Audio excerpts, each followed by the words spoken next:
BLM Kerala, Tamil Nadu, Pondicherry.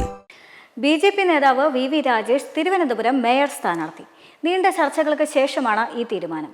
Sreelekha മേയറാകും എന്നുള്ള തരത്തിലായിരുന്നു ചർച്ചകൾ നടന്നിരുന്നത്. എന്നാൽ ശ്രീലേഖ മേയർ ആവുന്നതിനെ ഒരു വിഭാഗം നേതാക്കൾ എതിർക്കുകയായിരുന്നു. ശ്രീലേഖ ഡെപ്യൂട്ടി മേയറും ആകില്ല എന്നതാണ് ഇപ്പോഴത്തെ വിവരം. തിരുവനന്തപുരം കോർപ്പറേഷനിൽ മേയർ സ്ഥാനാർത്ഥി തീരുമാനിക്കുന്നതിൽ BJPയിൽ ഭിന്നത രൂക്ഷമായിരുന്നു. VV രാജേഷിനായി നേതൃത്വത്തിൽ ഭൂരിപക്ഷ അഭിപ്രായം രൂപപ്പെടുകയും ചെയ്തു. ശ്രീലേഖയെ വീട്ടിലെത്തി BJP നേതാക്കൾ കാര്യങ്ങൾ ധരിപ്പിക്കുകയും അല്പസമയത്തിനകം തന്നെ കൗൺസിലർമാരുടെ യോഗം സംസ്ഥാന കമ്മിറ്റി ഓഫീസിൽ നടക്കുകയും ചെയ്യും.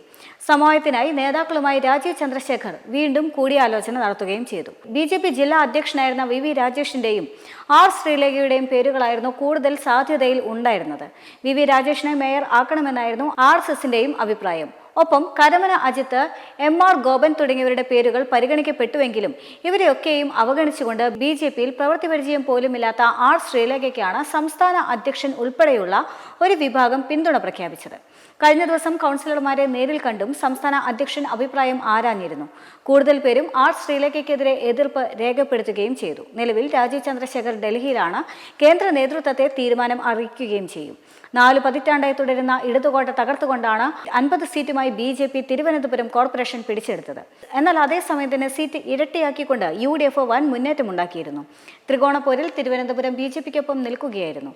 സംസ്ഥാന ചരിത്രത്തിൽ ആദ്യമായാണ് BJPക്ക് ഒരു കോർപ്പറേഷൻ ഭരണം ലഭിക്കുന്നത്. എന്റെയും BLMന്റെയും ക്രിസ്മസ് പുതുവർഷ ആശംസകൾ.